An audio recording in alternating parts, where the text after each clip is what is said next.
Take a look right there at the faces of the players. They've been waiting a while, wonder what they've been thinking, what sort of strategies have been devised, and we'll tell you guys as soon as we're caught back up. I'll just talk about everything that has unfolded right now. Malzahar, Rengar, and Jace being banned away by Afrika, so not wanting to put Kuro or Marin on that Jace. Kongdu Monsters, though, with the LeBlanc ban, Varus, and Camille. Varus has basically been the most popular AD carry ban in recent weeks. And Afrika first picks the Graves, so it should be responded to by likely an Elise, which is what Kongdu did. And they pick Rumble, and we are about to be caught up with the live pick bans. The infographic usually is on the same exact time as the live pick ban. So there you have it, the first 3 picks for both teams. We see an early Maokai pick, Ezreal versus Jhin in the bot lane. More Rumble up in top. So now we're entering into the ban phase. Zyra, the first target for Kongdu Monsters. And now we'll have to see what Afrika wants to ban away. Soul taking a page out of Bang's book with that Ezreal as well. Not as easy of a champion to target his support picks, whereas Jhin is definitely a little bit more vulnerable. Interesting to see that there's no emphasis on Karma by either of these teams so far. Seems like they're more scared of Tom Kench. Does get banned. And Tom being taken away from Jhin so that he doesn't have the luxury of getting picked up from a Cocoon or any sort of gank attempts, and Kongdu still have yet to show their support or their mid laner. Not allowing Zed to get through. And there's the Karma. So interesting that Afrika didn't actually ban the Karma away at the very least. Ezreal Karma, very flexible lane. Afrika knew, though, they could respond to it with Nami, and so they wanted to secure themselves that little edge. Seems like that was the idea. We do have a final pick here for Afrika, the mid pick for Kuro. We'll see what it could be. I feel like the composition is extremely flexible. They're highlighting a Corki right now. Orianna would fit well here as well. Yeah. Now Kongdu Monsters, they have the counter pick enabled. What? They're highlighting Orianna. So the Orianna is only going to have synergy with that Elise, but the amount of magic damage coming out of Kongdu's team, it's a little bit, I think it's too much. It's going to be able to be itemized against very effectively. Maokai, one of his old strengths, you know, a year back, 2 years back, was he was notorious as being the anti-double AP. And so, you know, they gut him, and Kongdu Monsters continues to pick up magic damage against it. He's going to be an absolute Leviathan in the later stages of the game. Graves going to be able to itemize with that Edge of Night and Maw of Malmortius if he so pleases. Kuro, no stranger to the Hex Drinker first against that lineup. Lots of potency against the mid and jungle dynamic, and then Jhin as well. Going to be able to itemize Edge of Night and Maw of Malmortius. So Kongdu's draft, I mean, the longer that the game goes, the worse that it's going to get. And Brendan, you were asking earlier about I Love U versus MC. Well, this is about as 4-gate as they come, as Kongdu's going to need to end the game really quick. It really is. They do have flexibility with the Ezreal. That's the only saving grace as like an alternative gear that they can tap into in the later stages. So it's not like they're only magic damage, but for the most part, I can't see how they win a team fight if this game goes to 30-35 minutes. Still, I mean, he's one of the star players for Kongdu. Maybe he can pull through on that Ezreal, get a bit of a lead. He is going up against Kramer, who has shown that he is definitely a very strong AD carry in this league. Just taking a last look at both of the compositions for both teams. Lots of magic damage on the side of Kongdu Monster. We'll see if it works out. If they can 4-gate all in this Afrika Freaks team. having recently got 0-2'd by them. See if they can actually turn it around this time. So one last look. Some cool skins coming in there. We got the Meow Kai coming in as well. That's going to do it for the pick ban phase. Let's jump into game number 1 right now of Afrika versus Kongdu Monster.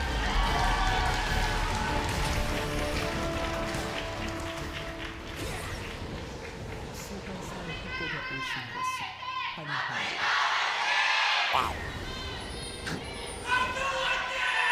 Whoa. That guy's back. He's back. It's the Kongdu Monster. He is the one-man army, Brendan.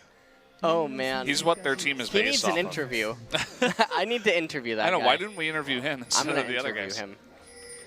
I'm going to personally do that in between series or something. Next time he's here. He's always here, actually. Always for Kongdu Monster. He is the monster. Mm-hmm. He's what the team was It's based Kong off do, of. not Kong cannot, okay?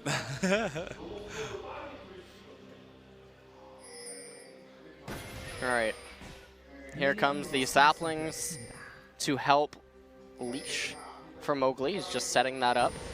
Or they might do something interesting and give experience to Kuro and have Mowgli start on the... Never mind, as I'm saying that. It is just a variation that you could do.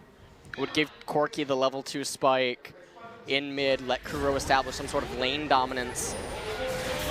Oh, he's trying to steal with the sapling. Oh, he got one. Yeah. So that will let him hit level 2 off the first wave. And the other thing that it does is it impacts punches clear ever so slightly. Here comes Mowgli, and speaking of variations, Wow. this is intriguing. He's going to be able to get blue, get Gromp if he wants to as well. He doesn't need to use Smite on blue. You can take no damage from it as long as you do it correctly on Graves. And then he can actually wrap down, eat the blasting plant so that Punch doesn't have that available to him to make it down the wall. And then they can look for a gank down in bottom. And I really like how Tushin and Kramer are playing this. They're intentionally trading very heavily if that would have been a potential route for Mowgli, but doesn't look like he wants to stay for the Gromp, or he didn't have that intention as he makes his way back into the red. But still, heavy trades happening in bottom, and Punch, without that blue, you can see how low his mana pool is. He is making his way into the river towards mid. Still has the red for now.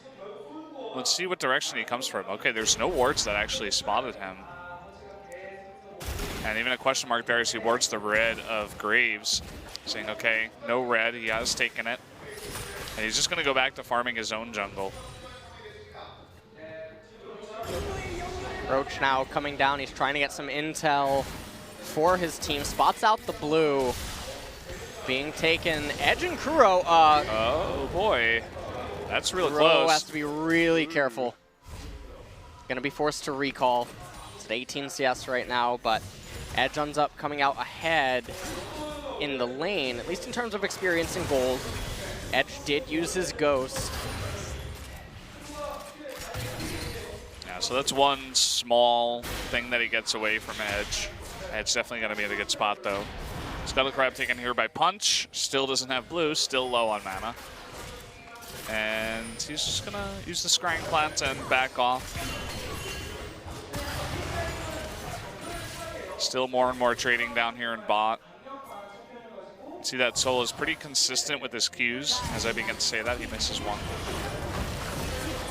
And nice combo coming out there actually onto Soul. Fights back some of his own damage.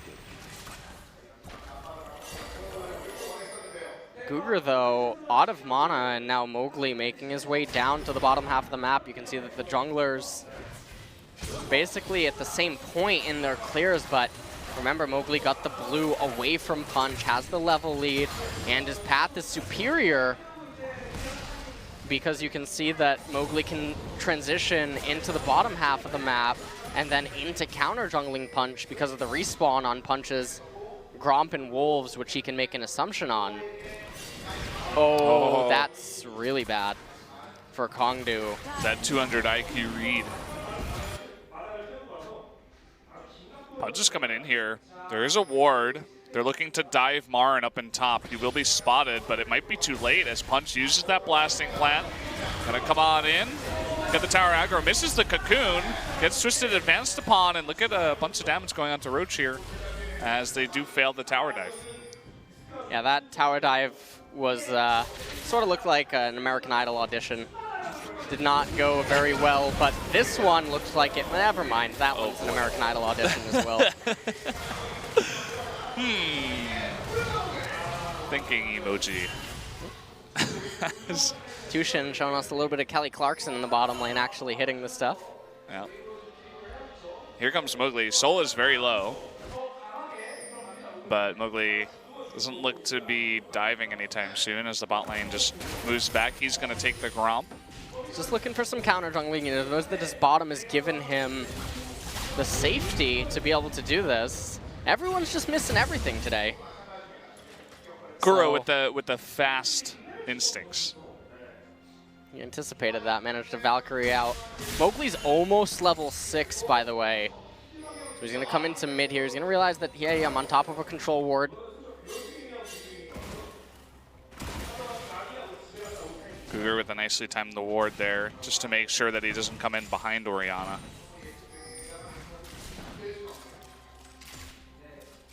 So right now, I mean, we talked about earlier on, coming into the very beginning of this game, that Kongdoo Monsters, they would need to do something in the early and very beginning stages of the mid game, and so far, they haven't really been able to come up with much, and Punch just hit level 5.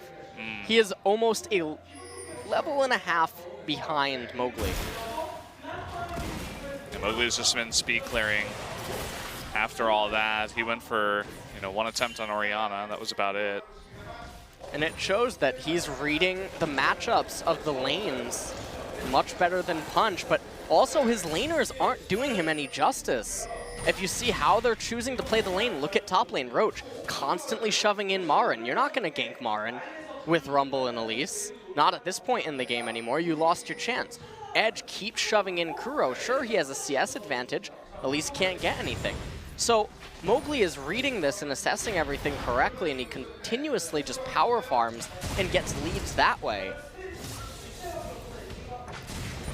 That was an interesting position by Mowgli there too, saying, okay, if Orianna dives or if, Punch comes around the right side, then I'll be ready to help out. But he wasn't going to go around on Orianna because he knew it was too risky, could walk over a ward. And oh, Mowgli winning the smite fight there. It's only going to help his lead even more. Here comes Edge though with Punch. Invading on in, will be spotted by a ward. They have to be careful here. Graves has a lot of terrain to work with for his end of the line. He's going to get that smite as well. Thanking both Punch and Edge for the help there on the red damage. Such generous players. They leash that for him twice. It's really nice. Yeah. Wow. Oh, okay. A little bit late on the timing there, and he might pay for it. Soul going to get locked up. And, oh boy, he was trying to time it and see if he could win against the Flash, but Flash wins out in the end. He was trying to use the threat of the 4th bullet to cause Soul to keep juking and enable Tushin to try to execute him with auto attacks.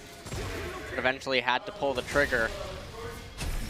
Nonetheless, though, they secure themselves a pretty nice lead in bottom off of that. So you see here, Tushin so good on that Nami this game. Curtain Call came out, and right here he tries to zigzag, and that's an example of using no CC as CC.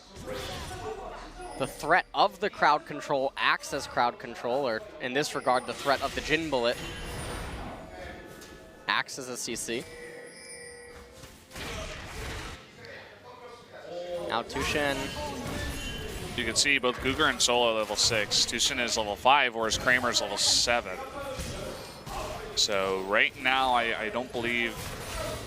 Okay, Tushin hits 6, so now they can fight if they want to. Tidal Wave available. No summoners on Ezreal. If they land a bubble, they could really cause some pain. The other problem for Kongdu Monsters right now is that the way that Marin is going to be able to itemize is like a dream. He can go straight into Spirit Visage and then into Mercury Treads. And there's nothing they can do to stop him. And then from there, he can even continue to itemize. No armor. Because the damage that's going to come out of the Ezreal is not going to be that worrisome until 20, 21, 22 minutes into the game, when he has that Monomune and the Trinity Force. And you can see that Soul, even thinking about the late game and the mid game a little bit more with that Cull pickup. And now Kongdu don't seem to have an idea that Mowgli is actually getting this Mountain Drake. You got to be careful when you're going up against a Graves jungle that, you know, the Scuttle Crab won't do it alone in terms of vision, because he could easily just jump over that wall. It looks like maybe Elise is sniffing this out. Doesn't look like it. He's just clearing out a ward, and he is not going to go towards the dragon. Will be picked up for the Afrika Freaks. Nice job by Mowgli. Now Punch and Edge trying to get some sort of vision control down, but again, Afrika, I mean, they're content to just keep farming their lanes defensively. The only real action that happens is in bottom lane, and that's not really a lane that either jungler has shown intent to go to. Looks like maybe Graves heads that way. No, no mana. Already got enough for his team.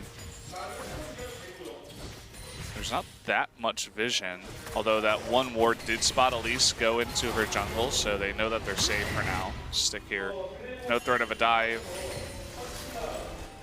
Just going to push that out and then recall. Everybody in bot lane recalling.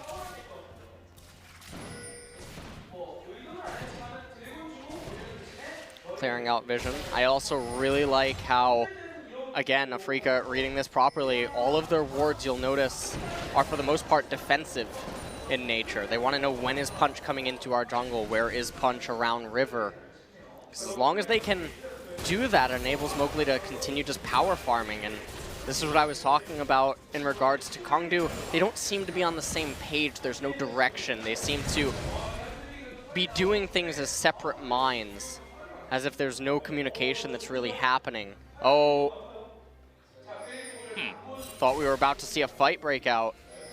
Well, pings are still going down, but Punch does know he was spotted and says, okay, my Raptors were stolen. Something weird is going on. Okay, here we might see some action. Edge is making his way down. There's a teleport, too. They're going in on this one. They will lock down Tushin. The reverse tidal wave. There comes the first blood onto Ezreal, in fact. Also, Edge picking up a kill, so that's 2 kills there for Kongdu. Kongdu Monsters pick themselves up. A nice set of kills. Should be able to potentially pick up first blood turret. Never mind, none of the other teammates are really interested in that. And now Afrika, with that Mountain Drake, did so much damage to the mid turret. They actually call down Marin to bottom to block that first blood turret from being taken away. We'll see if he can actually do that. Looks like, especially with Karma going back and very low on mana, should be enough to hold him off. Punch is coming in here and stealing that red, though. Looks like that was not seen at all as Mowgli makes his way over and will be disappointed. Oh! That was pretty close. Marin almost able to delay that back by Soul. Would have hurt quite bad, as that would have meant that Kramer and Tushin would have much easier time knocking on this turret. And taking a look at this replay here, really like the decisiveness from Kongdu to call in the teleport from Roach, the rotation down from Edge, and they probably thought, Afrika, that they could get out of that, but it's a little bit too far forward. Then they immediately turned their sights towards defending mid lane. As you can see, that tower is basically set to fall at any moment that Edge leaves the lane. Mowgli continuing his assault on Punch's jungle. No contest. He basically has 2 jungles to eat from. So coming in here for the gank with the package. It's not enough. Hold that thought down in bot lane. Guger is just running forward, trying to save his AD carry. He knew he was dead. Marin with the, funnily enough, nice gank from the Tri-Brush. Now Marin moving up to mid lane, and you can see where Mowgli is. They might look to sandwich Edge, who they know doesn't have summoners. Doesn't have summoners. Marin has his flash, isn't even going to use it. The shockwave comes out. Should be enough damage. There it goes. The cocoon onto Mowgli. There's the collateral damage. Punch is going on the chase here. And with the flash from Graves, there's no way he can pick up that kill. Marin will pick up another. And I'm not quite sure what Punch was thinking there. There's never a case where trading that kill would be advantageous. You would look at it as Afrika getting 2 kills and then Kongdu Monsters getting 1, but why would you do that? He could have just lived. And so Afrika being rewarded again by Kongdu's bizarre decision-making. Especially if you don't know if his flash is up, you know? Because if he's got flash, then he's most likely going to get away. So we can see how this gank unfolds, and the shockwave comes out, doesn't really matter, and I really like how Mowgli held on to that collateral damage, and Punch thought he could get a kill right here.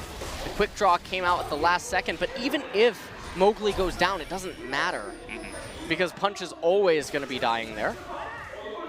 And, well, Marin is just all over the map, setting up kill after kill. Roach does not have flash, and he does not survive, as he will go down. Marin currently has 100% kill participation, as he's just roaming around the map, and Kongdu just cannot seem to answer to this this roaming Maokai. Yeah, so far, I mean, Marin's performance on the tree this game has been phenomenal. That it has, and the scary nightmare tree is coming down again. Even though it's supposed to be a cute, cuddly Maokai, it's not the way that Kongdu feels right now. It's making it look like the trees from Lord of the Rings that fight. You never watched that, did you? I think I did. I was pretty young, though. I'm done with you. Infernal Drake now on the map. Both teams extremely interested in getting this, but it's going to be a lot more beneficial for Afrika, given how many champions they have that have a reliance on auto attacks. Seems that Kongdu is pretty scared to get near it at this point. Maru, I've done that multiple times now. Marin and Roach both have their teleport. So we just see them both up near top lane, farming it out, pushing it down. And so you can see that Kongdu isn't even close to the Infernal Drake. They're essentially just going to give this one up to Afrika. Almost by Soul. A little bit too soon. Soul's like that lone ranger on this team that's desperately trying to carry, but can't quite. The rest of his team seems to have fallen off one way or another. Well, I mean, he was trying to steal away the dragon, but mistimed his ultimate. Went off a little bit too early. And right now, with that dragon going down, it also means that both teams don't need to have as much interest in the bottom half of the map, as there's no longer an objective down there that would warrant any investment into it. Obviously, the tower still exists, but that doesn't really mean much at this point in the game. Marin has so much more gold, 2.2K over Roach on that Rumble. And look at his itemization. It is almost maximum disrespect, almost in a way, but it's not. It's just intelligent. He recognizes, hey, you guys actually have too much magic damage, so I'm going to go Spirit and Abyssal. Yeah, can go into Guardian Angel in a bit, I suppose. Will help against the Ezreal damage later on as well. Just having the Guardian Angel. Here we do have Kuro with the package coming down towards bot.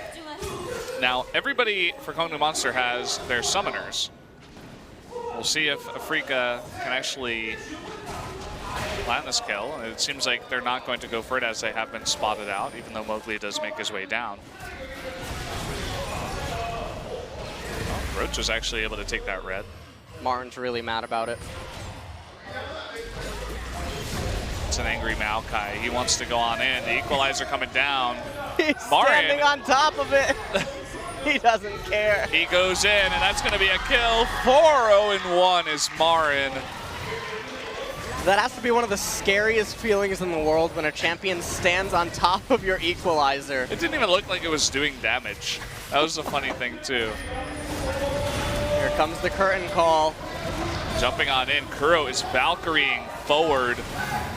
Ooh, nice repel to get out of there, but will pay for it with his life. Oh, nice double kill there. Nice little combo out of Kongdu. Both the Ezreal and Orianna ultimate abilities. And right now, for Kongdu, a lot of their victories are coming in the mid and bottom, but top and jungle causing a lot of problems for them, and that's what it's ultimately going to be when the real 5v5 team fights unfold. And you can see in this replay right here, lots of damage came out from Guger. They take the fight, and eventually Soul doesn't quite get locked up. Gets shielded by Karma, and they have to know that Marin is going to be coming soon. That's when the teleport is channeled, and then just watch Edge land that shockwave and delete two of the members from Afrika, and you can see that Marin probably wasn't anticipating that. Otherwise, he might have ran around to try to get a flank onto Kongdu. Certainly was tanky enough. Now the game enters into a little bit of a pause phase. Take a look at the items across the board. Void Staff being itemized second for Edge because of the amount of magic resistance by Afrika. Marin is an angry tree right now, 1v4 with the help of a mermaid. The teleport will come in, but Mowgli is going to turn this around. Marin flashing away from the shockwave, equalizer coming down, but no kills. They can't exactly capitalize off of any of those abilities, but looks like they may be able to start a push down the mid lane. But as I say that, we're going to turn it around here. The curtain call and the tidal wave looking to pick up some of these kills. Mowgli going in the back. Nice kill there by Kuro on the back line. Edge going down. The rest of them do get away.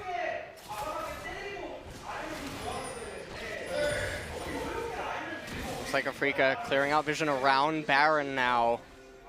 Edge is the main carry on their team right now as well, so not having him is that much worse. But Afrika, they could potentially lose this Baron. It's going to come down to a smite fight 2 level.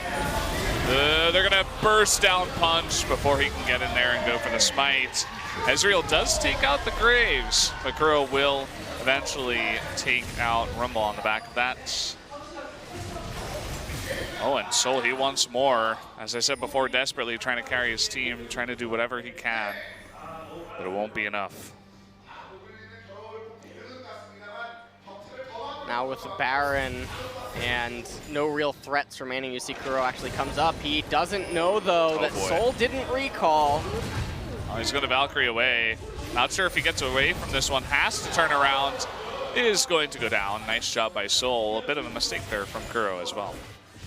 Well, he did get Soul's flash, but first, before I talk about that, let's talk about this, where Baron's going down, and you can see that the members stop damaging it entirely, don't opt for a burst in a smite fight, instead tend to delete Punch as the first choice before turning on the remaining members of Kongdu Monsters. And up in top lane, some people will look at what Soul did to Kuro and be like, well, Kuro was out of position and he got caught out, but really, Soul used his flash to do that. And so yes, Kuro lost his Baron buff, but everyone else still has it, and he's going to be with them for the push anyway. Soul's not going to have his flash available, so the Arcane Shift is going to be his only sort of escape from any assault that is thrown his way, and I feel like that's really risky. Yeah, that's a rough spot to be in when you're against this composition.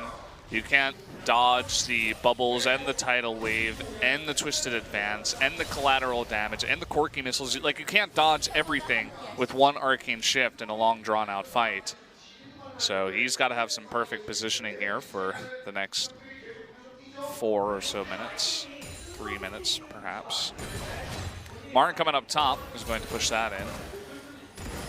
You'd see that Edge actually going for the Void Staff early on, because if you look at the itemization of Maokai, Graves, and Corki, everybody's, even Nami as well, and tiny bit on Jin with that Edge of Money. Everybody is getting a lot of MR, so I like that itemization. Interesting to me that Kramer's actually not opting into the Hex Shrinker sooner, instead deciding he doesn't need the magic resistance at this point.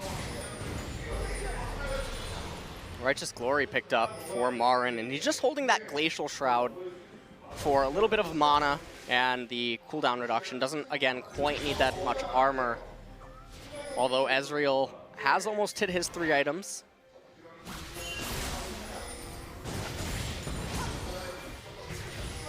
Afrika's still trying to push in multiple lanes, but Kongdu has still done a decent job of clearing out the waves as they push into the turrets. Going to use the Curtain Call to open up this mid-tier 2. Just going to keep that open for as long as possible. Protect Edge in the back. Does punch. At the same time, Marin able to take the top turret, so that's 2 turrets now going over to Afrika during this Baron buff.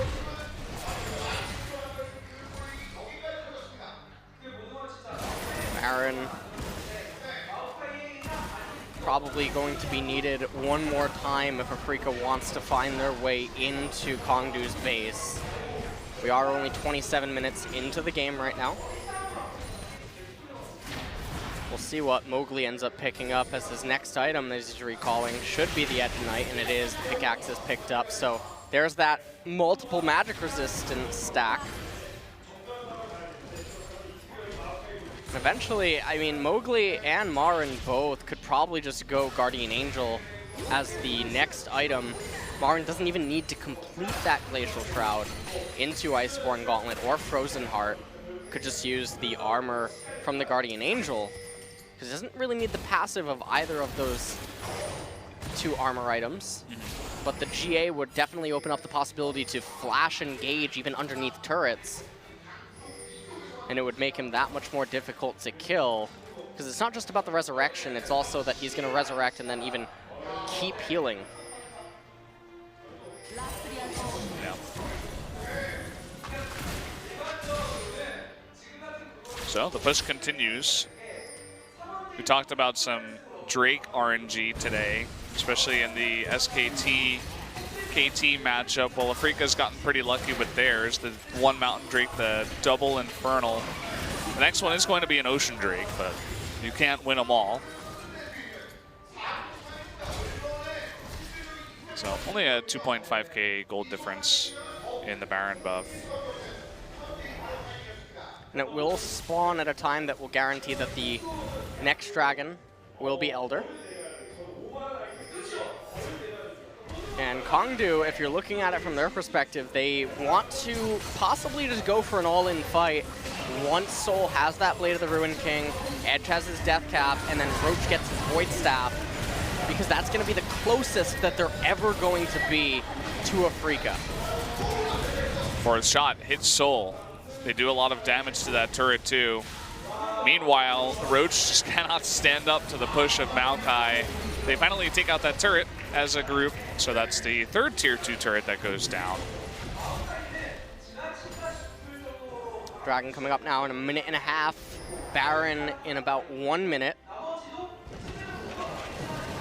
Might just actually see Afrika eat the Baron and have 1 member take down the Drake.